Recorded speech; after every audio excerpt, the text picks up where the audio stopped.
have been solved by a human. That's where you come in. Hello, and welcome to the best local co-op games, a list by Slickshot Games. So, first off, we're going to begin with one of my favorites, Portal 2. Its single player blew us away, and usually games have pointless co-op thrown in there. Portal 2 doesn't disappoint. You and a friend play as two robots, and together you solve puzzles. It works really well, and it's a great game to pass the time and test your brain. Next is a casual 2010 game, Shank. It's a side-scroller with a fun, fast-paced gameplay and artistic visual style. You and a friend can team up against the hordes, slashing your way through enemies has never been more fun. Next is Sonic All-Star Racing Transformed. It's visually impressive and it plays as good as it looks. This game has split screen, and you and a friend can speed through the levels, destroying enemies in your path or even each other. If you're a fan of Sonic, you will definitely appreciate this game. And just a side note, there are plenty of other local co-op games out there, but I thought this one was the funnest, aside from Grid 2.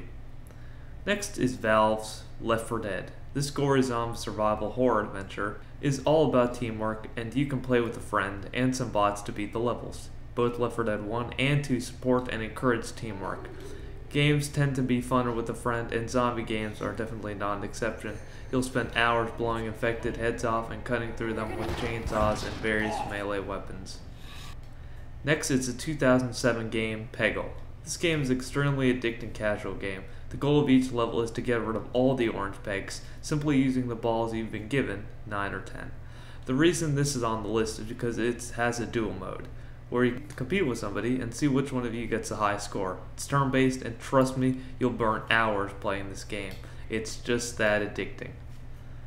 Rainbow Six Vegas 2 is next on our list. It's one of my favorites, if not the best Rainbow Six game. I've played countless number of hours completing the campaign and playing terrorist hunt with my brother. Leveling up and unlocking weapons keeps you wanting to play more, and the game itself is really good. This one's one of my favorites, definitely recommend it. Next is any of the Call of Duties, offline or online. You can play locally, which is a feature you don't see in games too much. Call of Duty, the series, is fun, and playing zombies or wager matches, depending on which Call of Duty game, is really fun. You'll spend hours ranking up and playing alongside your friend. Next is Mortal Kombat, or any fighting game for that matter, but I think Mortal Kombat is the best. Unlike the other games I've mentioned on this list, this one is not really co-op based, but it definitely deserves to be on here. The graphics and the gameplay are both smooth and fun. The fatalities never get old, and the test your luck mode is really creative and fun. If you haven't tried this game yet, I suggest you go out and get it.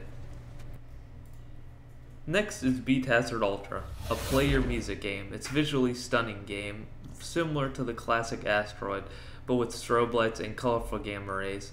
Ultra is a DLC for the original game, Beat Hazard. This allows you to do co-op. The original game does not have co-op. It's very fun to play your music while blowing up massive ships and black holes. Finally, the game that many consider the best co-op game, Borderlands 2. The quest to find Handsome Jack is not the same without a friend by your side. There are literally hundreds of weapons to find in the wasteland and hundreds of enemies to kill. You'll spend hours looting and killing your way to Handsome Jack. It's a really fun experience. I highly recommend to anybody. Thank you for watching. These were all local co-op games. Slickshot Games. Please subscribe. Check out last week's video. Games that need sequels. Thank you for watching. Bye bye.